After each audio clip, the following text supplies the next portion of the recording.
प्रिया सुहानी, प्रिया सुहानी कमर हिलाबै छै प्रिया सुहानी, प्रिया सुहानी, प्रिया सुहानी। रील बनाबै छिके सबके देखाबै छिके, रील बनाबै छिके सबके देखाबै छिके। चले छो तोहरे यूपी में कहानी, गजब कमर हिलाबै छै प्रिया सुहानी, गजब कमर हिलाबै छै प्रिया सुहानी, गजब कमर हिलाबै छै प्रिया सुहानी, कमर हिलाबै छै प्रिया सुहानी, कमर हिलाबै छै प्रिया सुहानी। रील बनल के ई पेन्ही के साड़ी देखी के खुश भेल पवन खेसारी, क्या बात है पवन खेसारी। रील बनल के ई पेन्ही के साड़ी देखी के खुश भेल पवन खेसारी, पवन खेसारी। अब नया राम मिलतो वीडियो में काम मिलतो, अब नया राम मिलतो वीडियो में काम मिलतो।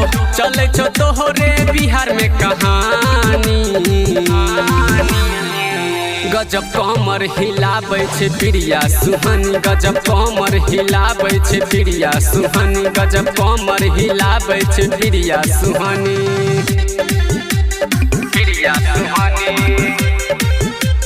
प्रिया सुहानी कमर हिलाबै छै प्रिया सुहानी, प्रिया सुहानी, प्रिया सुहानी। नाचे छे बाड़ा ई सबसे बेजोड़ रे, कहे छे एकरा है अंजार दीवाना रे, कहे छे एकरा है अंजार दीवाना रे। नाचे छे बाड़ा ई सबसे बेजोड़ रे, कहे छे एकरा है अंजार दीवाना रे, अंजार दीवाना रे। अब नया राम मिलतो वीडियो में काम मिलतो, अब नया राम मिलतो वीडियो में काम मिलतो। भेलो तो तोहरे सब दीवानी, गजब कमर हिलाबै छै प्रिया सुहानी, गजब कमर हिलाबै छै प्रिया सुहानी, गजब कमर हिलाबै छै प्रिया सुहानी।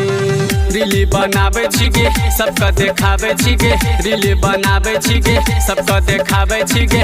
चले छो तोहरे यूपी में कहानी, गजब कमर हिलाबै छै प्रिया सुहानी, गजब कमर हिलाबै छै प्रिया सुहानी, गजब कमर हिलाबै छै प्रिया सुहानी। Nandini recording studio.